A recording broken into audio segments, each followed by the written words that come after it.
Hej och välkommen till Swedish Talks with Malak and Danny. Marcus Andersson heter jag då. Från permanent uppehållstillstånd till tillfälligt. Har du begått grova brott, då är det ju liksom att du behöver ha en högre straffskala. Med ekonomi och inflation. Hur kan ni finansiera era förslag? Det är ju de som har kommit till Sverige och etablerat. De ska ju stanna här liksom, eller hur? Vi vill ju ha folk här. Ja. Språktest. Lönekravet, så det här höjer till 43 390. Valet är 2026. Ha det gott! Hej.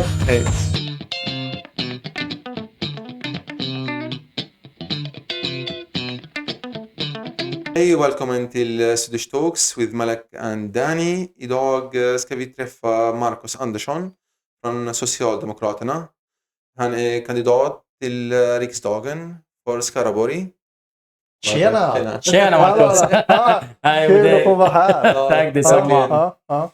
Kan du börja presentera dig själv? Ja, absolut. Nej, men det kan jag. Nej, men som sagt, Marcus Andersson heter jag då. Är Skövdebo sen över ett decennium tillbaka.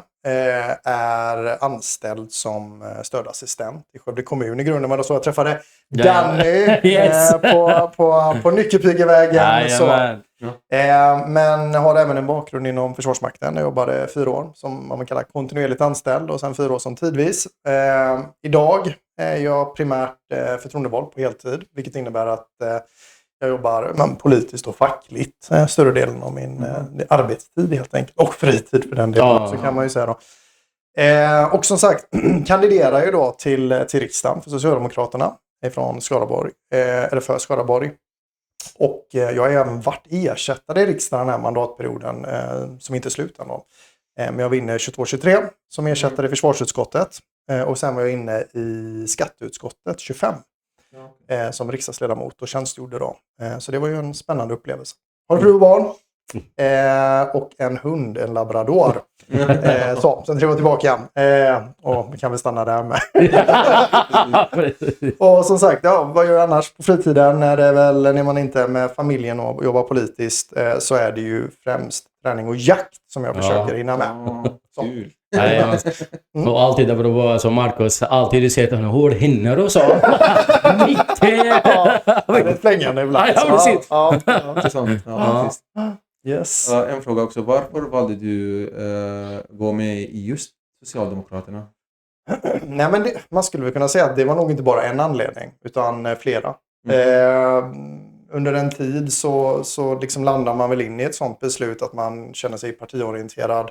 Jag tyckte väl primärt att det var några frågor som tydligt gjorde att jag tog ställning liksom för Socialdemokraterna. Men sen var det ju en samlad bild. Jag tycker Socialdemokraterna har liksom svar på många av de utmaningarna som samhället står inför och har stått inför om man tittar historiskt då. Bland annat om vi tittar bakåt i tiden med allt ifrån semester, pension, arbetstid, socialförsäkringssystemet. Alltså man har tagit och gjort lagförslag för vanligt folk helt enkelt. Jämlikhet och jämställdhet är väl det primära. Men även att man vågar ta de tuffa frågorna som försvar och sådär. Så det var väl en samlad bild som gjorde att jag landade in där. Så. Ja, det är viktigt faktiskt att det är inte bara för en anledning utan Nej, flera. eller det är vad jag tyckte i alla fall. Liksom, och, men det är sammanhållning, alltså det är liksom att man är emot rasism, man är emot auktoritära styren, liksom, utan demokratiskt, socialistiskt liksom, synsätt. Så. Ja, precis.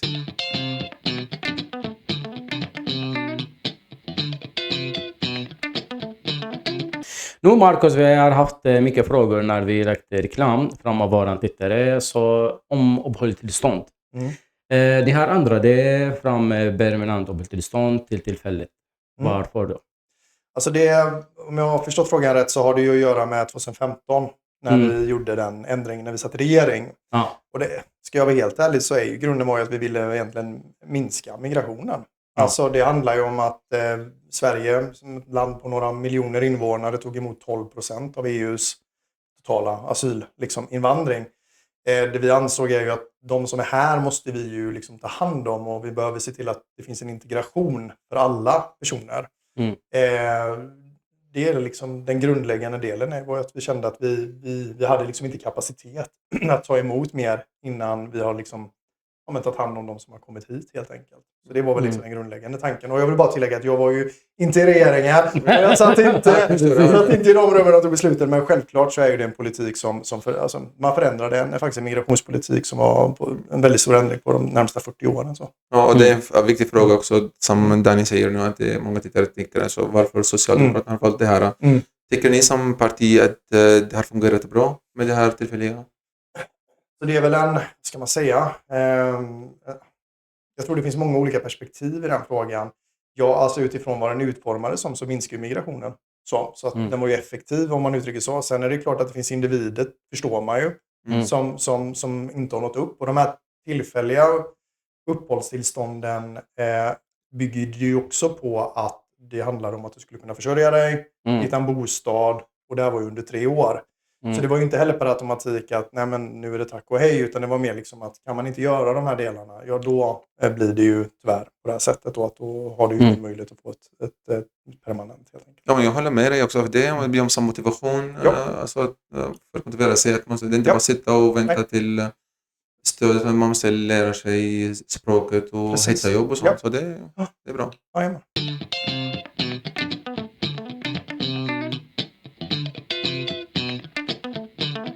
Många tycker att personer som begår brott, de får förkorta straff. Kan du berätta för oss varför? Ja, nej men vi håller ju med i grund och botten. Alltså precis som vi nämnde tidigare där när vi pratade om migration, så gjorde vi också en stor, säger vi, för det var, vi satt ju i regering fram till 22 då. Vi la ju också en hel hög av förslag, vi la en hel hög av utredningar på skärpningar av straff, med poliser, åtgärder för att komma åt brottslingar under den mandatperioden vi satt. Många av de utredningarna lägger ju nu nuvarande regering som lagförslag. Så att vi är ju med på de noterna. Alltså vi tycker ju också att nej, alltså har du begått grova brott, då är ju liksom att du behöver ha en högre straffskala. Vi har ju som till exempel förslag på något som kallas säkerhetsstraff, vilket egentligen bygger på om du har begått återkommande våldtäkter, mord eller pedofileri, att du ska i grund och botten kanske inte kunna få ett tidsbestämt straff. Alltså det ska kunna flyta på egentligen, för att det finns liksom risk för att du lämnar in i en återfalls, liksom en risk för återfall. Vi vill ju också ha en, vad man kallar en maffialagstiftning, alltså en RICO-lagstiftning, och det handlar ju om, precis som nu nämnde du ju mord och mord och sådär, men i grund och botten så handlar det om att, ja, som vi ser idag, så är ju ofta de här som är mördarna, det är ju beställningsjobb. Eller hur? Alltså det är ju små grabbar som får 10 000 kronor på någon via TikTok. Och går de inte och skjuter ihjäl de här personerna, så vet de vem de är. Det är ju till och med fall där de här som beställer mordet anger de här andra sen för att slippa betala pengar.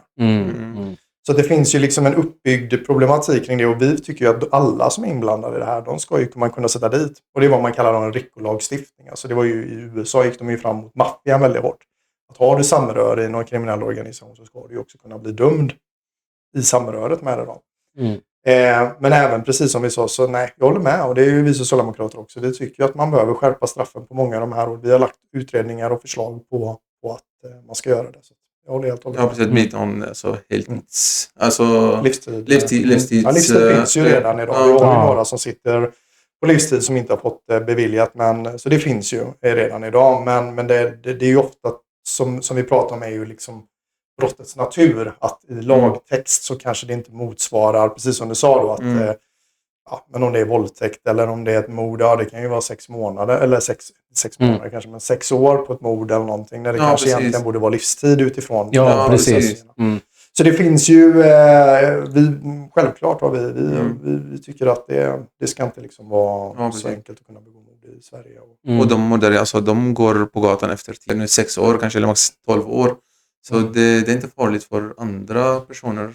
Nej, och man har ju sett att det har blivit, eller vi har ju sett att det har ju, eller det har ju liksom, folk råkar ju illa ut i misstag. Har vi ju sett folk som blir ihjälskjutna som inte har med saken att göra. Men oavsett vilket så är ju själva liksom tanken med att vi, alltså världen har förändrats. Sverige har förändrats. Vi ser grövre brott, grovare brott, mer våldsamhet. Då behöver vi också en lagstiftning som hanterar det. Och där säger Socialdemokraterna tydligt att vi behöver ha skarpare straff, hårdare och enklare, mer verktyg att komma åt den typen av brottslighet. Och som du har berättat också för att stoppa den här maffia-grejen och så. Det är jätteviktigt också. Definitivt. Jajamän. Att alla vill leva i en säkrare Sverige. Så det är inte bara... Ja, men det är självklart. Liksom. Det är väl ingen... precis som vi sa, man behöver ju jobba. Sen är det ju så att vi som kanske skiljer oss lite från regeringspartierna då, Moderaterna och Sverigedemokraterna och sådär, det är ju att vi jobbar ju även vi vill ju gärna ha förebyggande saker. För det är ju klart, man ser ju att även om du spärrar in folk idag så kommer det ju folk direkt in. Ja. Vi måste se till att det finns förutsättningar för fritidsgårdar. Alltså då handlar det ju om finansieringen till välfärden, alltså att minska, alltså att öka det statsbidrag. Vi behöver jobba med punktmarkering av ungdomar. Alltså man behöver ha möjlighet till skolsociala team och allt vad det kan innebära. Det bygger ju väldigt mycket på att liksom fånga upp folk tidigt. Nu kan jag inte siffrorna, men det finns ju någon sån där bra kalkyl. Vad kostar liksom att sätta in en lärarresurs i skolan kontra att liksom ha någon i rättsväsendet. Och det är ju kanske 2-3 miljoner kronor här borta i slutet kontra liksom att sätta in en extra resurslärare. Så det är ju klart att vi självklart hårdare straff, men vi behöver också bygga förebyggande. För det är så att det fylls bara på.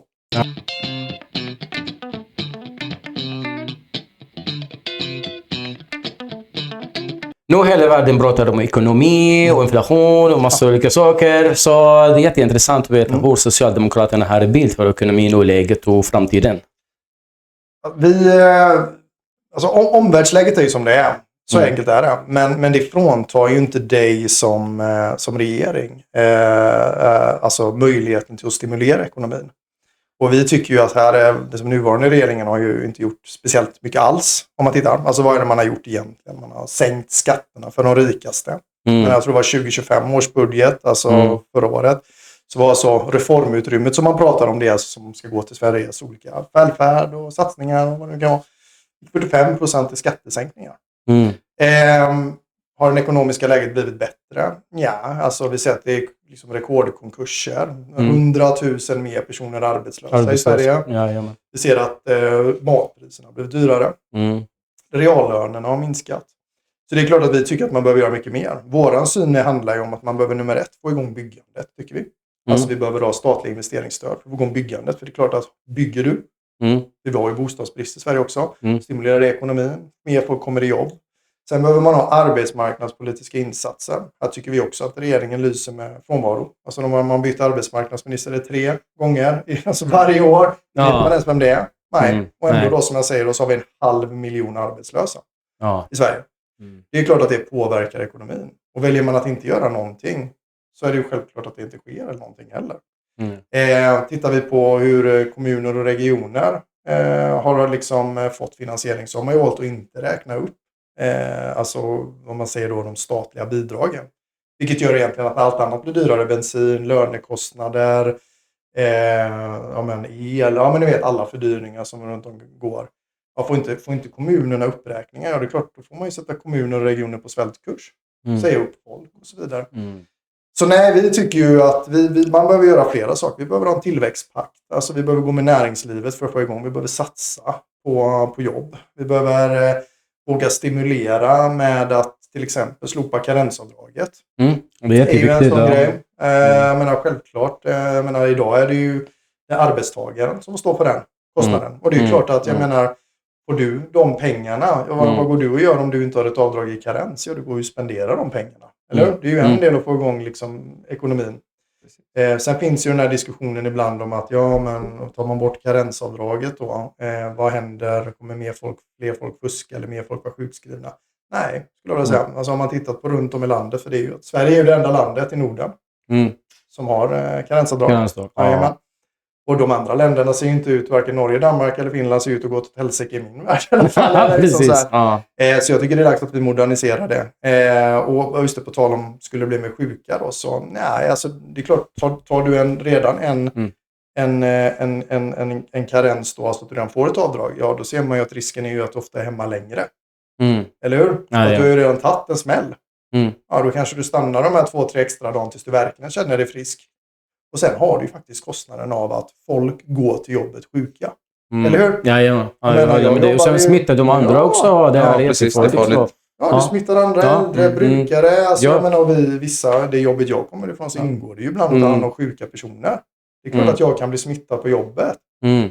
Och ta med mig det hem då. Och sen behöver jag gå tillbaka och smitta vidare. Kontra att hade man stannat. Att du känner att nej, men jag är hemma idag. Så det är ju en sån del vad vi tycker liksom, alltså just att gemene folk, alltså plånboksfrågorna behöver hamna på agendan igen. Och där har vi ju också då, bland annat med det är ju ökat CSN, ökat barnbidrag. Återigen då, liksom, det handlar ju om att gemene man ska kunna, eller kvinna eller person överlag ska kunna få liksom möjlighet att spendera pengar, liksom kunna köpa den här maten, kunna liksom skicka sin unge på sådana här träningar som man kanske annars inte har råd med. Så vanligt folk. Bättre till barnen också, och hela familjen och den här, Ja, det är klart, när det spenderas pengar så går ekonomin bättre. Liksom. Hur kan ni finansiera era förslag? Alltså, som det ser ut nu då så är det viktigt att det här är ju förslag, vi är ju i opposition på riksdagen, vilket innebär att vi lägger ju ingen riktig budget. Men däremot så är ju vi ett parti som tar ansvar, så det är klart att alla de här förslagen vi har ju täckning. Alltså med andra ord att vi tar ju del av vad för underlag, skatteunderlag som finns och vad för typer av utsikter man har för kommande år och sådär. Så alla våra förslag är finansierade. Bland annat så har vi ju till exempel då en del av en så kallad bankskatt på övervinster. Vi har en skatt som har att göra med överkompensation till privata friskolor. Det är ju så att idag får ju faktiskt friskolor privata skattepengar. Och där har vi tydligt sagt att vi inte vill egentligen ha den modellen längre. Så där hämtar vi också hem pengar. Och sen är det ju också så att vi har en hel hög med omfördelningar. Alltså om man jämför då till exempel, nu vet jag att det är Sverigedemokraterna, eller förlåt, om det är tidigare regeringen, eller det är tidigare regeringen, har ju det återvandringsbidraget som ni kanske känner till som är jättestort idag. Alltså de ökar ju det med hur mycket som helst och det tycker vi kanske inte är rimligt. Att, jag menar, vi behöver ju folk som har kommit till Sverige som har lärt sig. De ska ju inte flytta hem tycker vi, utan vi tycker ju de som har kommit till Sverige och etablerade, de ska ju stanna här liksom, eller hur? Vi vill ju ha folk här som jobbar och kommit hit liksom. Så där tar vi också en hel del pengar ifrån. Sen är det ju så att idag är ju faktiskt, om man då ska liksom, diskussioner finns ibland, men hur ser man på täckning och kostnader och sådär. Liksom, idag är det ju faktiskt individen som tar kostnaden. Eller hur? Alltså det är ju individen idag. Det vi säger egentligen i grund och botten, nu finansierar vi ju delvis det också då via staten. Men även så har vi ju med i förslaget för småföretag och medelstora företag har vi ju det är i alla fall kompensation för sjukskrivningar, när jag tar namnet på exakt, högkostnadsskyddet heter det. Vilket innebär att små och medelstora företag som får då, för det är klart att de får ju kanske en större kostnad i karensfinnan, då går staten in och täcker det. Och det hade vi ju faktiskt från Socialdemokraterna fram till 22.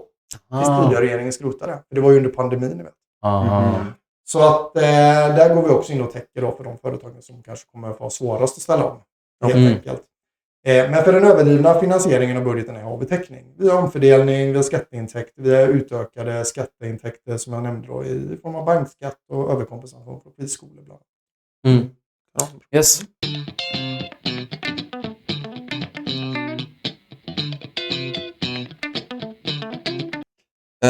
Socialdemokraterna vill ha språktest. Och det är många som kommer från krig eller äldre folk. Kan de, tycker att det aldrig blir svensk medborgare? Tanken med språktestet är ju att du ska kunna bli en del av det svenska samhället.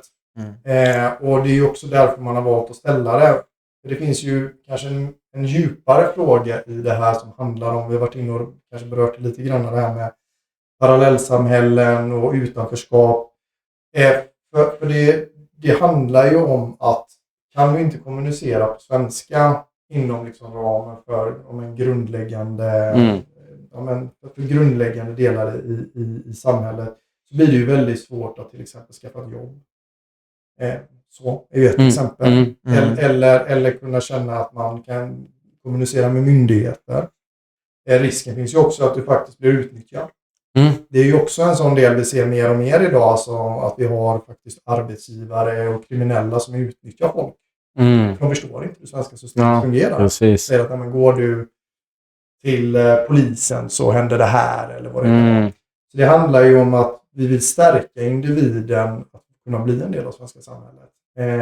Sen är det ju som alla krav att det är klart att kan du inte språket så finns det väl givetvis en risk då att då då finns det väl en risk att du inte kan bli svensk medborgare helt enkelt. Och där är min uppfattning att vi tycker ju så också att det är ett krav för att kunna vara svensk medborgare, behöver kunna svenska språket. Och sen är ju våran socialdemokratiska ingång här handlar ju också om att du ska kunna ge förutsättningar för de personerna som kanske har svårare att lära sig det. Ja. Alltså så. Det ska ju inte bara vara liksom ännu en prövning och så. Nej, precis. Utan det handlar ju om liksom att under några år så ska faktiskt du ha en möjlighet att kunna lära dig det svenska språket med de förutsättningar.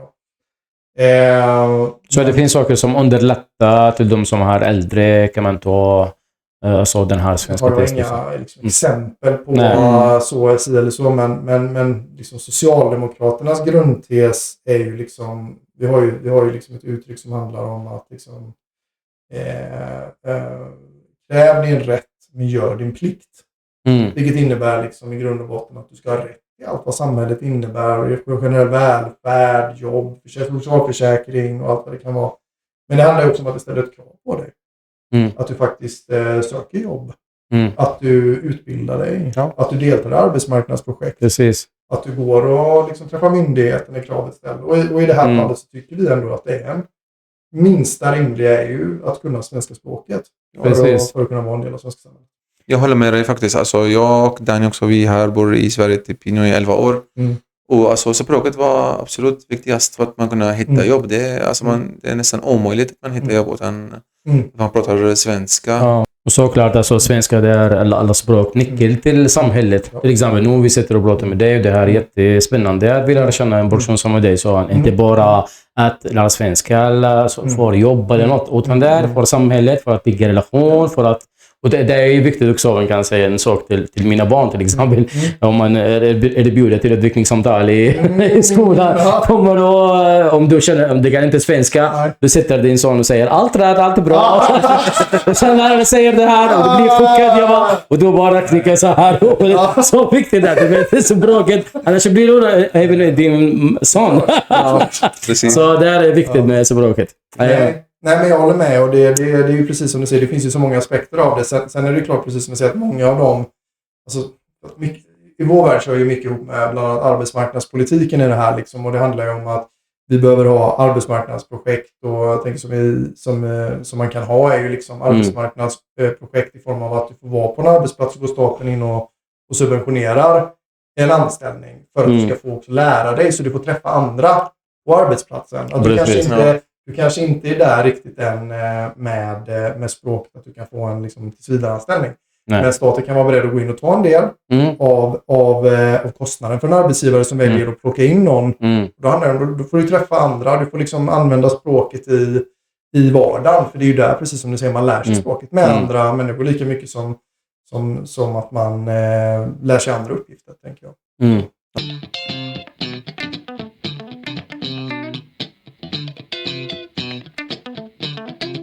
Marcus, från 1 juni du kommer att ändra från lönekravet, så det här höjer till 33 390. Kanske kommer det påverka många som jobbar på olika yrken, till exempel städare eller restaurang eller så. Hur tycker ni om det? Alltså Socialdemokraterna, vi ska vara tydliga med att vi var ju faktiskt en av de som höjde det här lönekravet innan de sista sakerna vi gjorde när vi lämnade makten 22, men jag kommer inte ihåg vad vi höjde det till, om det var till 21 000 då någonting var det när vi lämnade över. Vi är väl inte i grund och botten kanske positiva till att man har ett lönekrav, för vi värnar om vad man kallar den svenska modellen. Jag ska inte gå in så mycket på det, men det handlar om att vi vill inte att staten ska gå in och lägga sig i lönebildningen. För att liksom få en bra förklaring på det här så behöver man liksom göra en liten historisk tillbakablick, och det handlar ju om att förut i Sverige så hade man något som kallades behovsprövning för arbetskraftsinvandring, vilket bygger på egentligen, vi kan ju ta en kommun som exempel, att kommunen söker några tjänster och säger de, men vi vill ha arbetskraftsinvandring här i den här kommunen. Då hörde de av sig till de som var ansvariga för behovsprövningen och sa att vi vill ha, nu hittar jag bara på 10 personer som ska jobba som barnskötare.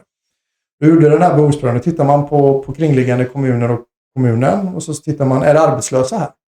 Och man säger, ja det har vi har ju flera arbetslösa här.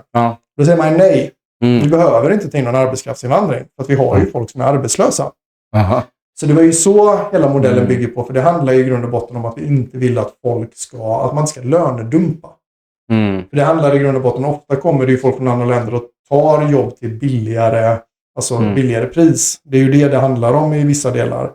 Och det vi tycker är ju nummer 1, att de som är arbetslösa, de ska ju komma i arbete. Precis som jag har pratat om så handlar det om att alla som kan arbeta ska arbeta. Det som hände var ju 2007 så tog Reinfeldt-regeringen, alltså Alliansen var det var ju med Moderaterna i täten, Reinfeldt då som statsminister. De avvecklade det här, vilket öppnade upp egentligen det helt och hållet för arbetskraftsinvandring. Det här har man ju sett har utvecklats till nummer 1 och att vi faktiskt lönedumpar. Det blir dåliga arbetsvillkor och faktiskt också så att folk utnyttjar människor. Alltså folk som kommer hit som inte vet riktigt vad är det som gäller. Alltså de tar dina pass och säger att men du får hälften, du får 10 000 kronor. När du egentligen får som arbetsgivare 20 000 per person. Och det innebär ju också då att de som redan står utanför arbetsmarknaden kan ju inte komma in. För att de kostar ju då för mycket. Ja. Så att vi är ju för att man ska ha ett lönekrav som det ser ut idag. Just för att det handlar om att vi har så pass mycket arbetslösa i Sverige. Vi har 500 000 arbetslösa i Sverige. 500 000 just nu. Ja, vi har inget behov från 10 miljoner som bor i Sverige. Och de ska prioriteras, tänker du? Det är ganska högt. Vi har så här, det är väl det här vi tycker med behovsprövningen är det viktigt att liksom, det kan finnas ställen där man behöver behovspröva. Alltså det har funnits tillfällen när vi har tagit in arbetskraftsinvandring, var det 70-talet tog vi in massa från Finland. Men då fanns det ju inte då hade vi folk i arbete. Det fanns inga mer att tillgå liksom. Ja, precis. Idag har vi massa folk som är arbetslösa. Ja. Och de måste komma in i arbete. Före vi tar in arbetskraftsinvandring. Så därför har man ju tagit det här lönekravet eller ställt sig bakom de här lönekraven då. Sen tycker vi att det inte löser alla problem. Det är klart att jag vet att det finns liksom en diskussion kring det här och det handlar ju också om att har du kommit till Sverige och etablerat dig, då är det väl klart att du ska ha möjlighet att få stanna. Det är ju liksom det. Men när det kommer till renodlad arbetskraftsinvandring så tycker vi att vi har inget behov av det just nu. Förutom på vissa företag, typ forskare kanske och någon.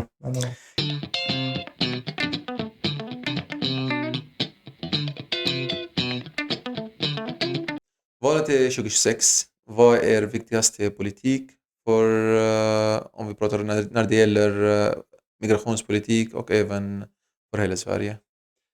Vi från Socialdemokraternas sida, vi har ju målat ut en väg.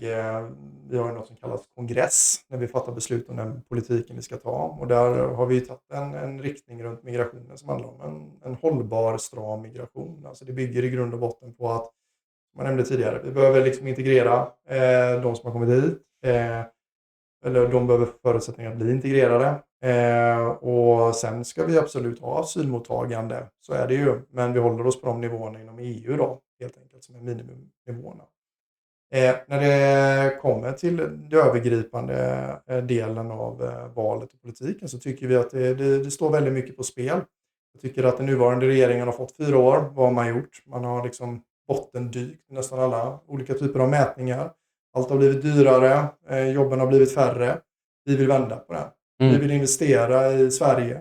Ja. Utveckla arbetsmarknaden som jag nämnde. Satsa på unga. Så att de ska få möjlighet att ta körkort via arbetsmarknaden. Ja. Till exempel, eller de ska få ta körkort via Arbetsförmedlingen. Arbetsförmedlingen till exempel. Vi vill ha gratis kollektivtrafik. Det är en sån grej också. Vi ser att, som jag nämnde tidigare, vi behöver ha större satsningar på välfärden. Vi har en stor reform som handlar om att ge mer personal i äldreomsorgen. Mer lärare. Alltså alla de här delarna som bygger grunden för att bli en bra liksom, samhälle. Bra samhälle och samhällsmedborgare. Arbetsmarknadspolitik och plånboksfrågor. Som jag nämnde tidigare. Alltså bort med karensen. Liksom, det är en orättvisa. Ojämlikhet. Den ska vi inte ha. Punkt liksom. CSN, studiebidrag, det är ju studiebidraget, barnbidraget och så vidare. Satsa på vanligt folk. Vi ser en framtid som är ljus, där vi håller ihop. Det är ju det vi vill, alltså en ljus framtid. Inte som många av våra motparter målar upp den här mörka, dystra när vi ställer oss mot varandra. Utan vi tror gemensamt, att Sverige är gemensamt framåt. Man satsar på vanligt folk helt enkelt. Det är liksom vår ambition. Så spännande, Marcus. Lycka till! Tack så jättemycket för att du kom. Verkligen fantastiskt och jättekul och verkligen lycka till med en rolig idé ni har här med eran, vad säger man, är det poddvlogg? Poddvlogg. Jättekul. Kul. Ja, vi uppskattar jättemycket Marcus att du var med oss och bidrar den här vägen från din världstid också till oss. Ja, tusen tack. Ja, och till alla som tittar på den här avsnittet av The Swedish Talk with Malek and Danny är vi Marcus med oss. Har ni funderingar eller frågor, bara skriv till oss och skicka. Och sen vi lovar att vi skickar vidare till Marcus. Ja, precis. Ja, absolut. De får gärna skicka vidare. Men jag Jag vill se om det svarar på alla frågor, men om det är här tid. Ja. Tack så mycket för ni som har tittat på oss. Tack Marcus och tack Malek. Marcus. Ha det gott. Hej.